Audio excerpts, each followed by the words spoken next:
हम चर्चा करते हैं साइकस की। उसके अंदर मॉर्फोलॉजी में हमने पत्तियों के बारे में पहले पढ़ लिया था। मैं अभी चर्चा करूंगा रेकिस के अनुप्रस्थ काट के बारे में।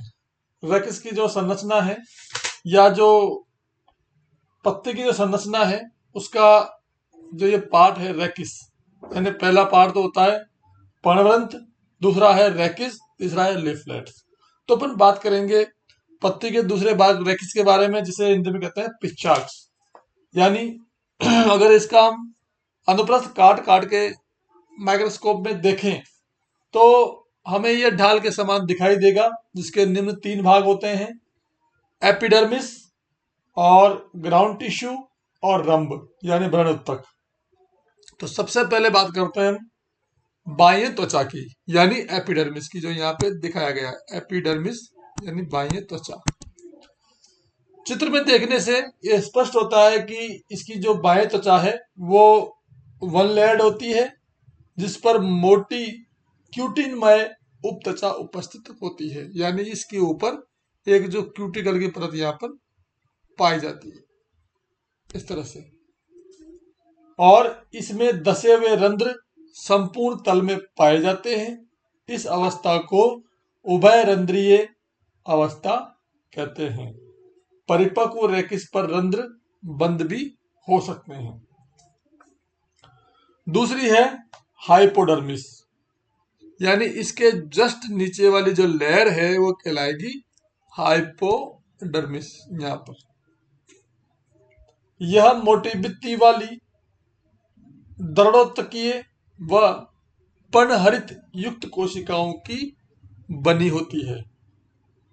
ये कोशिकाएं अपाक्ष सतह की ओर 2 से 3 व उपाक्ष की ओर कई परत मोटी होती है, जहां पर पर्णक लगे होते हैं। उस स्थान पर जो दृढ़ ऊतक है वो अनुपस्थित होता है। कहने का मतलब यह है, जहां पे अगर वो लगे होंगे लीफलेट्स, वहां पे ये जो एरिया है ये नहीं होता है। तीसरा है पार्ट, 2 पार्ट हो गए। एपिडर्मिस जो ऊपरी लेयर है, हाइपोडर्मिस जो यहाँ से जो यहाँ तक है लेयर, यह है हाइपोडर्मिस। हाइपोडर्मिस है। तीसरा है एरिया ग्राउंड टिश्यू का, जो पूरा जो एरिया है यहाँ से यहाँ तक का, ये सारा है ग्राउंड टिश्यू। हिंदी में कहेंगे इसको व्रण उत्तक। इसमें कई श्लेष्मा नलिकाएं व संवहन बिखरे होते हैं।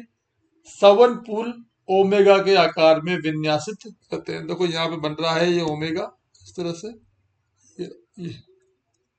ये ओमेगा के आकार में व्यवस्थित रहते हैं।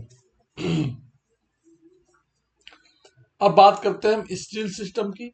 संवहन अंडाकार व दृढ़ोत्तकीय पूल आछद से घिरा रहता है। इसमें कैल्शियम ऑक्सलेट के कण पाए जाते हैं। देखो यहाँ पे म्यूसिलेज है, कैल्शियम के कण पाए जाते हैं। इसके अलावा जो ये पूल है ये अलग अलग विभाजित होकर ओमेगा आकार में व्यवस्थित हो जाते हैं।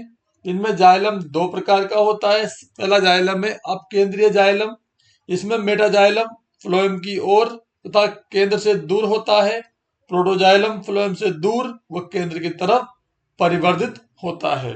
साइकस में अपकेंद्रीय जाइलम अभिकेंद्रीय जाइलम के दोनों ओर 2 छोटे समूहों में स्थित होता है।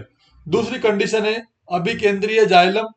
इसमें मेटाजाइलम फ्लोएम से दूर व केंद्र की तरफ तथा प्रोटोजाइलम फ्लोएम की तरफ व केंद्र से दूर परिवर्धित होता है। संवहन पोलों की संख्या पिच्चाक्स के आधार पर अधिक व शीर्ष की ओर कम होती है। जो रेकिस की जाइलम वाहिनिकाओं की व्यवस्था में निम्न विभिन्नताएं पाई जाती है।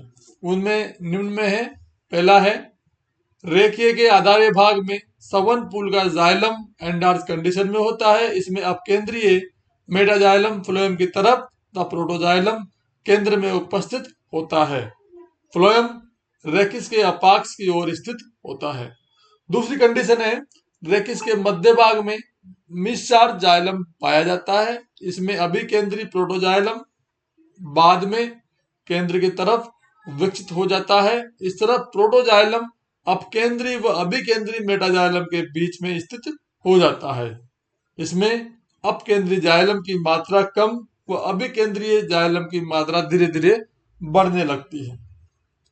इसके अलावा लास्ट वाली जो सी कंडीशन है उसमें रेखिस के शीर्ष पर तब पर्णक में अपकेंद्रीय जाइलम धीरे धीरे नष्ट होता जाता है और इसके केवल दो छोटे समूह कुछ एक वाहिकाओं सहित अभिकेंद्रीय जाइलम के दोनों ओर स्थित हो जाते हैं और जल्दी ही सेकेंडरी जाइलम इसका स्थान ले लेता है। प्राथमिक जाइलम की स्थिति के अनुसार अभिकेंद्रीय मेटाजाइलम केंद्र की तरफ तब प्रोटोजाइलम फ्लोएम की तरफ होता है, अतः ये स्थिति कहलाती है एक्सचार्ज कंडीशंस। इस प्रकार के संवहन पूल को जिनमें, अब ध्यान दीजिए इसमें, इस प्रकार के संवहन पूल को जिनमें प्रोटोजाइलम अभिकेंद्रीय प्राथमिक व अपकेंद्रीय द्वितीय मेटाजाइलम वाहिनिकाओं से घिरा रहता है, डिप्लोजाइलिक अथवा कूट मध्यादिदारुक स्यूडोमिसचार्ज संवहन पूल कहलाता है। यानी डिप्लोजाइलिक संवहन पूल की उपस्थिति साइकस के रेखिस व पर्ण के विशेष लक्षण हैं। इस तरह से ये साइकस की रेखिस की जो आंतरिक संरचना है, जो हमें अनुप्रस्थ काट काटने पर दिखाई देती है, वो पूर्ण होती है